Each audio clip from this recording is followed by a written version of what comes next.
Matthias is one of the most discreet figures of the Gospel. His name appears briefly, yet his mission is profound. He belongs to those who followed Jesus from the beginning, watching, listening, and praying in silence, never seeking prominence. His life reminds us that quiet fidelity often prepares the greatest calls. After the betrayal and loss of Judas, the community of disciples is wounded and fragile. A void has opened, not only among the apostles, but within the hearts of believers. How does one move forward after such a rupture? How can unity be restored? The disciples gather in prayer. They do not rush. They do not rely solely on their own judgment.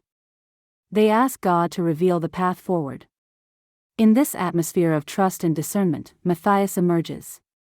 He is not imposed. He does not promote himself. He is recognized. Matthias has been a witness to the entire public life of Jesus. He has heard the teachings, seen the miracles, shared the roads, and endured fear and doubt.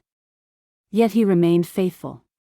This perseverance becomes the foundation of his call. Chosen from among the disciples, Matthias receives a mission that carries no worldly honor. He is called to serve, to witness, and to disappear so that Christ may be proclaimed. He receives no applause, only responsibility. After his selection, Matthias enters fully into apostolic life. He proclaims the resurrection, strengthens communities, and shares hope. His message is simple and rooted in lived experience. He speaks not of himself, but of Christ. Tradition tells that Matthias eventually faces persecution. Like so many witnesses, he accepts suffering so that faith may grow. His death becomes an act of fidelity, not defeat. Saint Matthias teaches us that God often chooses the hidden and the faithful. His life invites us to remain constant, trusting that God sees what the world overlooks.